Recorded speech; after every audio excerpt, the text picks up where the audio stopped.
My name is Jennifer Akkermans. I'm a second-year MFA student here at the University of Waterloo. For my Shantz internship, I went to Cologne, Germany this summer to work with Alexandra Birkin for 6 weeks. This is her studio. It's actually an old leather factory, so this is just the outside. All right, I'm going to pass around this catalog, which kind of shows a little bit about her work and the kinds of things she makes. Alexandra Birkin was born in Cologne, but did her BA in fashion at Central St. Martin's College, College of Art and Design in London. She had a fashion label in London and has spent some time in Paris. In 1999, she returned to Cologne, and in 2003, she started a shop called Alex, where she made accessories. Eventually, the accessories stopped requiring the body, and that's how she found her way into fine art. She's represented by BQ in Berlin and Herald Street in London, and has shown in Berlin, London, New York, Amsterdam, and recently traveled to Zimbabwe for a residency. This is another studio shot. I chose Alexandra because her work is primarily sculptural, but comes from a textile background, which is similar to my own.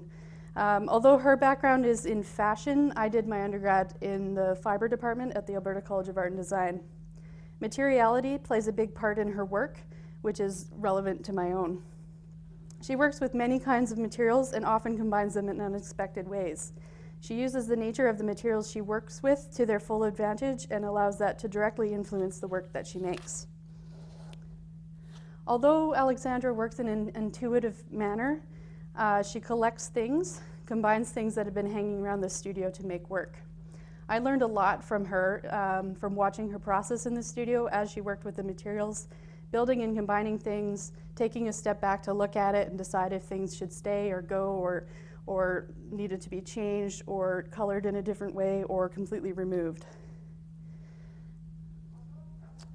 Sometimes she would even undo what she had done. She worked very intuitively, trying things out, moving forward and backtracking. This is similar to the way I work as well. She often had multiple works in progress at the same time, so that when she gets stuck on one thing or tired of something, she can pick up something else. Most of these shots that I have are actually just shots in the studio. I don't have any really professional images, but it's maybe more representative of the things I was doing anyway. So this is one of the first things that I made while I was there. Because she knew my background in textiles, we started with the sewing machine. So I sewed and stuffed this thing, which is essentially just a long tube of limbs that we were playing with in different configurations to see what it wanted to do.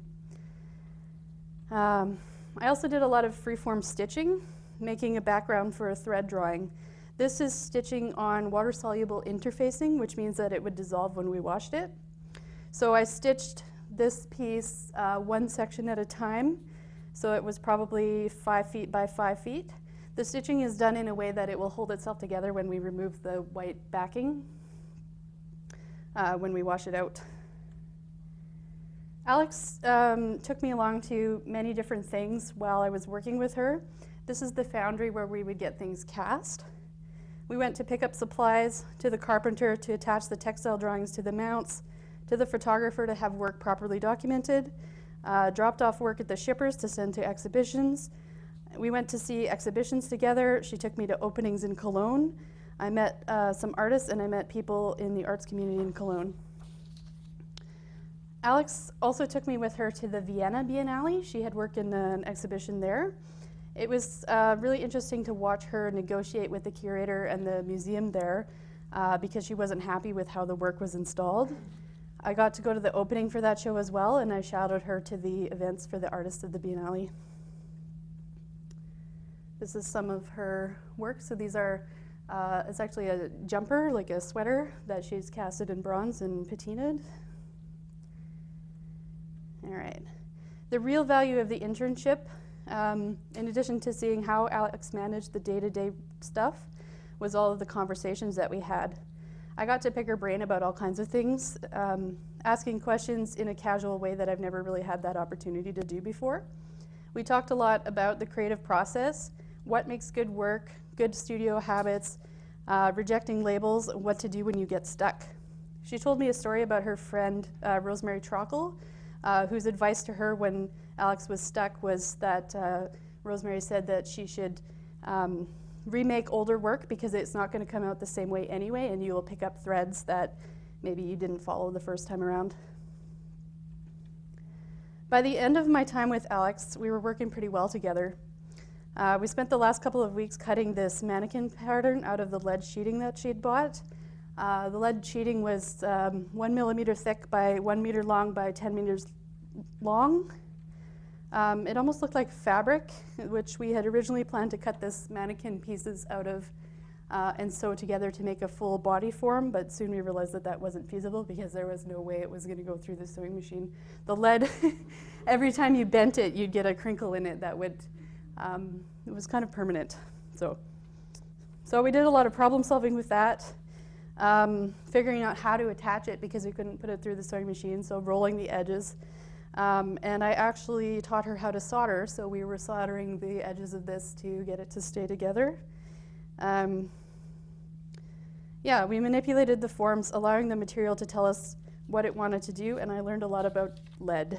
It's a really seductive material, but dangerous. The internship also allowed me some other opportunities besides what I got out of working with Alex. I learned about a different culture and a different attitude towards the arts. This is another picture of the lead suit. And you can see there was some places where there's no way we would get it closed, but that was kind of okay. It kind of turned into a shell almost. All right.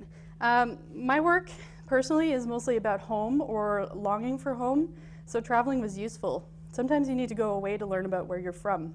So I learned a lot about my own concept of home, what exactly it means and how it's changed. In a way, because I was traveling to other places in Europe as well, Cologne became a kind of home while I was there. I was able to go to the Netherlands, where my family is originally from, so that was interesting for my own work. Yeah, learning a little bit about my ancestral home, which is Holland, where I always have a soft spot for, but it'll never be a literal home for me. So these are a few of my sad selfies taken on my internship. They're not meant to be taken too seriously. Also, thanks to the internship, I got to see some exhibitions that I wouldn't have gotten to see in Canada.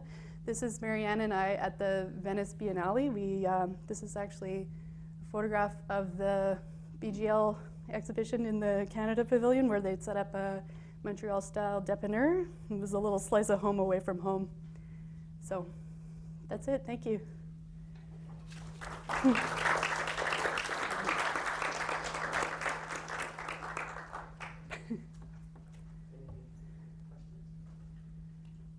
Yeah. Was there significance to the gun on the chair in the first two pictures? Yeah, that maybe wasn't the best time to take a photograph of that studio. That gun was actually decommissioned, so it was not being able to be shot. So she was thinking about slicing it in half, as she had done with some other things that she'd been working on, and putting it end to end in order to make it impotent. So it was just something we were working on. So. Oh, I was just wondering, because it seemed like we got to work with a lot of different materials. Yeah. And kinds of ways of working too, like from stitching to soldering to drawing. Mm-hmm. I was just wondering if there was any of those threads